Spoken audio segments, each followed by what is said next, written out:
توفي الفنان الشهير يوسف سالي بعد صراع مع المرض في مستشفى أوروميتشي بعد ظهر 28 من أغسطس، وهو ممثل مسرحيات وطنية من تركستان الشرقية، وقد ساهم في حياته بنشر الثقافة الإيغورية. رحم الله الفقيد. بحسب تقارير شبكات الأخبار المتعددة، بدأت الصين في بناء معسكر تدريب للجيش الأفغاني في منطقة واكان لمساعدة الجيش الأفغاني على تحسين قدراته على مكافحة الإرهاب، وقدمت الحكومة الصينية الدعم الكامل لذلك، وبدأ بناء معسكر التدريب. وستقوم الصين بإرسال كتيبة واحدة على الأقل، وتتكون الكتيبة من أكثر من 500 جندي مجهزين بكامل السلاح والعتاد. وستعمل الكتيبة على تدريب الجيش الأفغاني. وتعتبر منطقة واكان جزء من أفغانستان تربط بين المناطق الضيقة في تركستان الشرقية وأفغانستان، ويقع المعسكر الجديد في منطقة قريبة من شينجيانغ.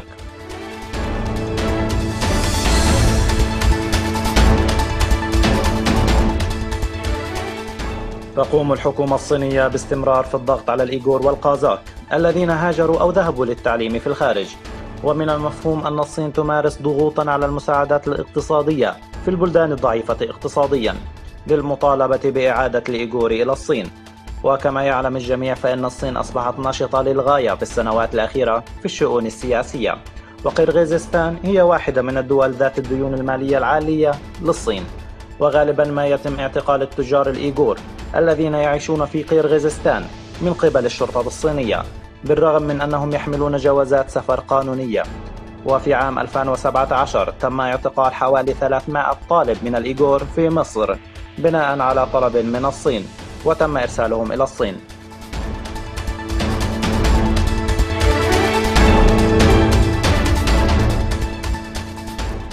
وفقا للتقارير الإخبارية، يجوز للحكومة الصينية إلغاء سياسة الطفل الثاني.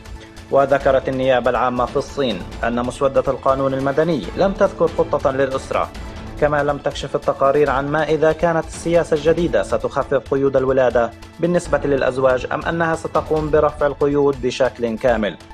وتقوم اللجنة الدائمة للمجلس الوطني لنواب الشعب الصيني بمراجعة القانون المدني، ومن المتوقع الانتهاء من العمل التشريعي بحلول عام 2020.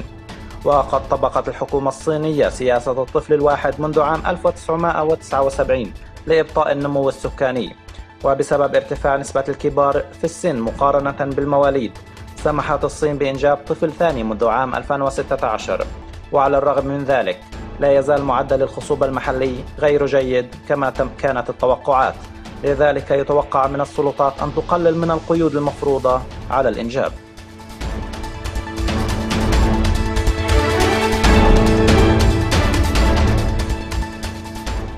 بحسب وكالة رويترز، في 28 من أغسطس قال وزير الاستخبارات الإيراني محمود علاوي إن إدارة مكافحة التجسس التابعة لإدارة الاستخبارات قد أكدت اعتقال عشرات الجواسيس في عدة وكالات حكومية مختلفة. وفي وقت سابق قال خامنئي المرشد الأعلى في إيران إن الجواسيس تسللوا إلى مؤسسات صنع القرار في إيران، وحتى الآن لم يقدم الجانب الإيراني معلومات محددة عن هوية هؤلاء الأفراد.